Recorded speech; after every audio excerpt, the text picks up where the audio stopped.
Durant tout le mois de janvier, TV78 reçoit les maires de l'agglomération de Saint-Quentin en Yvelines pour parler des grands projets de l'année 2023 dans leur commune. Ce soir, nous recevons Philippe Guiguen. Bonsoir. Bonsoir. Alors, vous êtes le maire des Clés-sous-Bois et également l'un des vice-présidents de Saint-Quentin en Yvelines.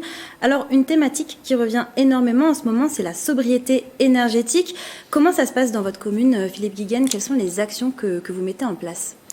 Nous avons des actions que nous avons débutées dès le printemps de 2022, des actions qui se sont traduites par différents éléments concrets, comme des mesures de réduction de température dans le maximum de bâtiments de notre commune. Néanmoins, nous avions des marges de manœuvre peu élevées parce que nous avions déjà anticipé ces réductions de température pour faire des économies sur les années antérieures. Nous avons essayer déjà d'anticiper un certain nombre de possibilités.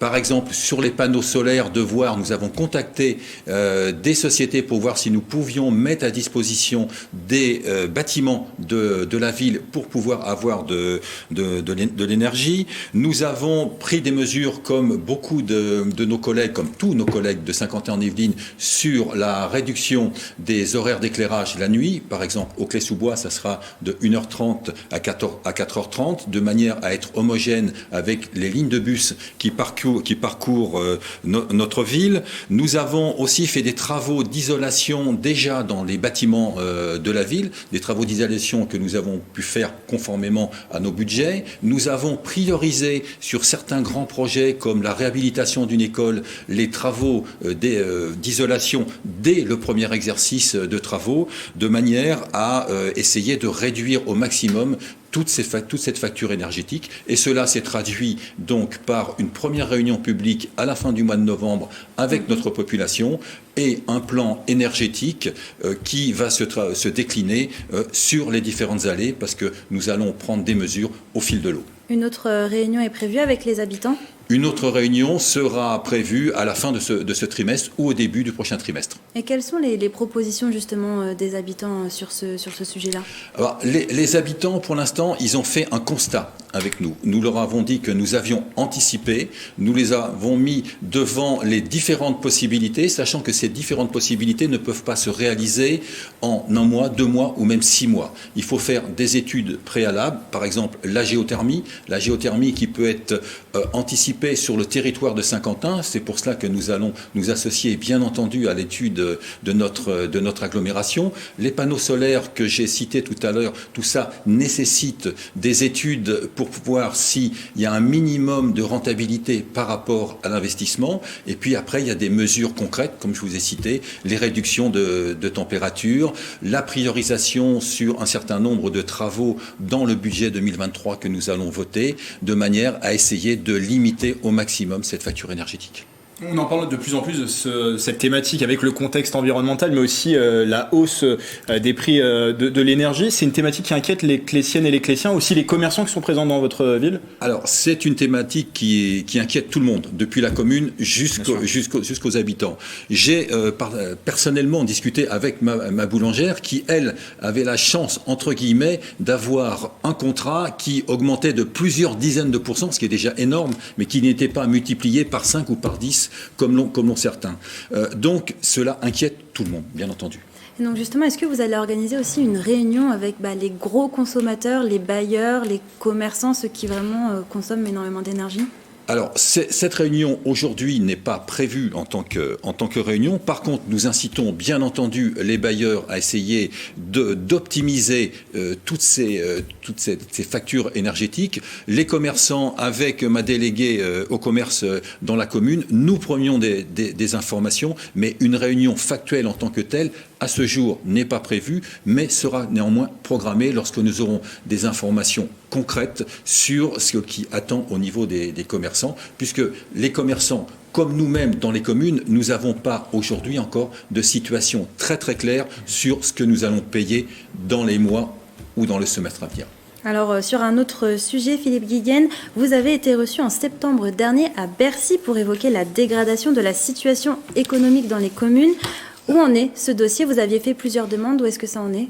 Alors, cette visite à Bercy, pour moi, a permis de vraiment remonter le mécontentement d'un certain nombre de communes moyennes, comme la mienne, celle des Clés-sous-Bois. Ce sont des communes où finalement nous avons en général quasiment pas d'aide et où nous devons en général également contribuer à quasiment tout.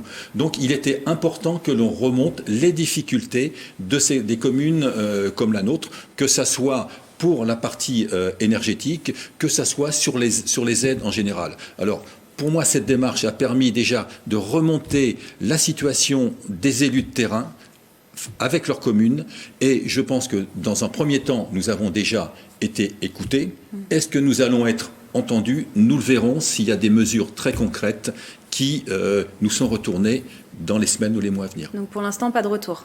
Pour l'instant, pas de retour concret, si ce n'est que nous avons quand même fait passer le message et nous attendons le véritable concret sur les factures énergétiques au niveau électricité et au niveau gaz. Je dois dire que je suis en train de bâtir notre budget aujourd'hui. Nous n'avons pas encore les chiffres définitifs, mais nous avons l'impression que par rapport à ce que nous craignons de hausse à un moment donné, nous aurons de très très fortes hausses, mais disons, pour parler trivialement, un peu moins pire. Vous êtes inquiet justement sur ce sujet-là concernant les finances dans votre commune? On ne peut être qu'inquiet dans la mesure où une commune comme la mienne, moi en tant qu'ancien adjoint aux finances, cela fait 12 ans que j'avais gelé les taux communaux. Donc cela fait 12 ans que nous essayons de faire un maximum d'économies dans tous les domaines. Quand l'on voit une facture énergétique qui explose, comme cela explose dans différentes communes. Pour une ville comme les Clés-sous-Bois, aujourd'hui, la simulation d'augmentation du gaz et d'électricité, même si elle n'est pas encore totalement définitive, elle va se situer entre 900 000 euros et 1 million d'euros. Nous devons faire face aussi à toute l'inflation généralisée. Nous avons eu l'an dernier l'augmentation du point d'indice, et je m'en félicite pour tous les collaborateurs de la ville, mais tout ça fait une somme financière qui, effectivement, ne peut que nous inquiéter. Alors concernant la sécurité, la police municipale des Clés-sous-Bois va bientôt fusionner avec celle de Plaisir. Alors c'était une urgence compte tenu d'une pénurie d'agents dans la ville ? Alors, c'était une urgence, mais une urgence raisonnée que nous avions anticipée avec ma collègue de Plaisir, puisque nous avons la même vision sur la police, c'est-à-dire une police de prévention et de proximité. La ville de Plaisir dispose toujours aujourd'hui d'une police avec un nombre d'agents conséquent. Au Clés-sous-Bois, nous avions un nombre limité d'agents et nous voyons bien que pour conserver ces agents et avoir une police efficace et augmenter le service vis-à-vis de la population, c'était très très difficile. D'où la nécessité de mettre en commun des moyens humains, des moyens financiers pour améliorer notre efficacité. Nous avons cependant, au niveau de la commune des Clés-sous-Bois, un important système de vidéosurveillance, puisque nous avons déjà plus de 140 caméras. Et dans la mesure où nous avions la même vision avec le maire de Plaisir, nous ne pouvions aller que dans son sens. Néanmoins, même si la police municipale est plus importante à l'heure actuelle à Plaisir, nous aurons un poste aussi au Clés-sous-Bois. Comment vous expliquez cette difficulté à recruter dans la ville des Clés-sous-Bois ? Je pense que ce n'est pas que la ville des Clés-sous-Bois. Je pense que les policiers municipaux, ils sont attirés par des projets dans des villes importantes avec des moyens importants et des offres de services importants. Il y a une très forte intégration des territoires entre les Clés et Plaisir, donc c'était aussi tout à fait logique d'aller dans cette voie. On va parler d'urbanisme à présent. Un des grands projets pour la ville, c'est la réhabilitation et la modernisation des résidences de l'Avre. Alors, où est-ce qu'en sont les travaux ? Alors déjà, pourquoi cette rénovation ? Cette résidence de l'Avre est à peu près 400 logements et a à peu près 50 ans. Nous ne sommes pas dans la ville des Clés-sous-Bois, dans ce qu'on appelle un quartier politique de la ville. Donc nous n'avons pas d'aide spécifique qui permette de rénover ces quartiers. Il était donc important pour nous, sur une résidence vieillissante comme ça, de trouver un accord avec le bailleur, Logirep, pour rénover la totalité de cette résidence. C'est ce qui va être le cas, avec une rénovation extérieure, intérieure, tous les espaces extérieurs également, qui va s'étaler entre 2021 et 2027, avec la suppression de 2 tours, mais la requalification et le réaménagement de nouveaux bâtiments beaucoup plus petits, ce qui va permettre également d'avoir une mixité sociale plus importante, puisqu'il va y avoir une accession à la propriété également sur ce quartier. Donc ça va être une réhabilitation à la fois pour cette résidence, mais pour l'ensemble du quartier. Donc vous avez dit 400 logements, ça concerne combien de familles environ ? Alors, sur 400 logements, vous avez au moins 400 familles. Et elles vont être réaménagées, du coup bon, si vous voulez quelques chiffres, en finale, il n'y aura que 35 suppressions de logements, mais ces logements seront réattribués au niveau de la ville. Il y a déjà un travail très important qui a été fait par le bailleur, puisque toutes les familles ont été reçues, ont exprimé leur souhait de relogement sur la commune ou pas sur la commune, mais la quasi-intégralité, c'est sur la commune. Dans ce quartier-là, dans d'autres quartiers, voilà. C'est un travail de fourmi qui est planifié et qui, pour l'instant, avance de façon très bonne. Au niveau santé, une maison pluridisciplinaire devrait voir le jour en 2023. Non. Les premiers travaux vont débuter en 2023. J'aimerais bien qu'elle voie le jour en 2023, mais elle verra le jour que fin 2024. Pourquoi uniquement fin 2024 ? Nous partons d'un bâtiment qui est existant, qui est l'ancienne sécurité sociale des Clés-sous-Bois, que nous allons totalement réaménager. Nous avons 3 plateaux à l'heure actuelle de 300 mètres carrés. Nous allons même créer un quatrième plateau, puisque dans le projet global de santé, nous avons un pôle d'imagerie qui est prévu.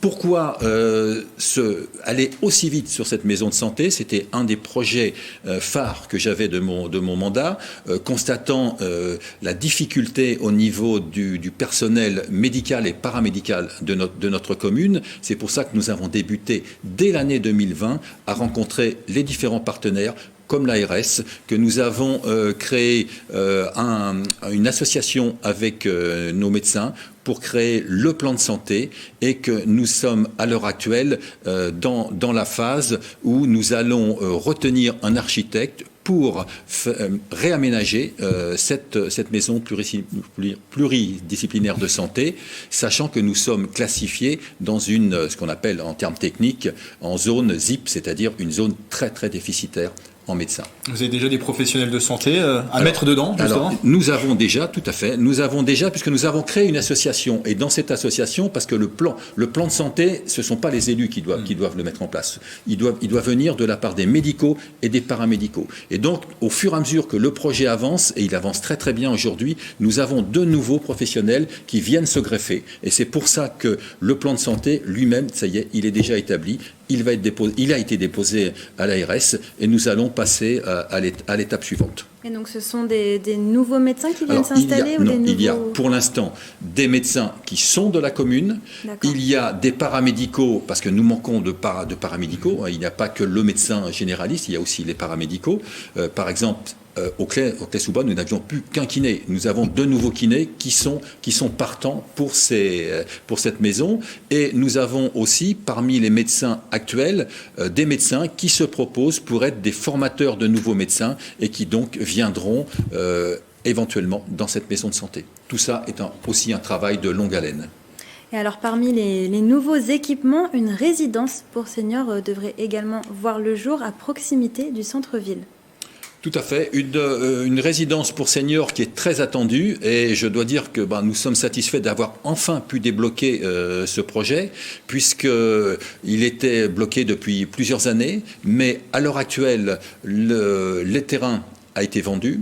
Les anciens bâtiments qui étaient sur ces terrains sont en cours de destruction. Le permis de construire a été accepté, épurgé de tout recours, et nous allons avoir la première pierre dès ce premier semestre, avec un objectif de réalisation de cette maison pour fin 2024, mais je pense beaucoup plus raisonnablement premier semestre 2025, sachant que nous avons aussi négocié le fait que le premier tour d'attribution sera aussi revu pour les Clésiens, puisqu'il y aura dans cette maison 20% d'appartements qui seront à caractère social. Et enfin, nous avons aussi négocié le fait que, bien que nous soyons en centre-ville, donc très près du parc de Diane, très près de la forêt, la rétrocession de 700 mètres carrés qui sera un aménagement paysager. Et donc, pour terminer cet entretien, Philippe Guiguen, c'est l'interview express. Alors, le principe, 5 questions courtes, 5 réponses assez courtes. Vous pourrez répondre soit par oui ou par non, soit pour ou contre. Je vous laisse 20 secondes à peu près si vous voulez donner des éléments de réponse. Est-ce que vous êtes prêts ? Je suis prêt. Augmenterez-vous les impôts locaux dans votre commune en 2023 ? Pour la première fois en 12 ans, du coup. Ça serait pour la première fois en 13 ans. En 13 ans, oui. Nous sommes en train de finaliser le budget. Cela ne va pas vous surprendre si je ne peux pas vous donner de réponse à l'heure actuelle. Est-ce que vous êtes pour ou contre la circulation des 30 km/h dans la ville ? Je suis pour une circulation, mais pour une circulation en fonction des quartiers. Parce que je considère qu'il n'y a pas la même dangerosité dans tous les quartiers.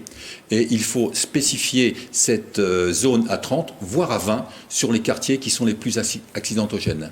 Est-ce que vous êtes pour ou contre l'obligation de la cantine bio dans les villes ? Alors, je suis pour, dans la mesure où on en donne les moyens aux collectivités. Dans l'exercice de vos fonctions, est-ce que vous avez déjà eu peur physiquement ? Physiquement, non, je n'ai pas eu peur. Il ne faut pas préjuger de l'avenir, mais c'est peut-être aussi parce que je pense être une personne de dialogue et je suis à l'écoute des gens et on n'hésite pas à venir me poser des questions. Et enfin, pour terminer, est-ce que vous êtes un maire heureux ? Très heureux. Malgré les difficultés, on a de super projets à développer sur notre ville. J'ai une équipe qui est extra, donc je suis très heureux pour les 3 ou 4 ans qui restent. Eh bien, merci beaucoup Philippe Guiguen d'avoir accepté notre invitation en plateau. Je le rappelle, vous êtes le maire des Clés-sous-Bois. C'est moi qui vous remercie.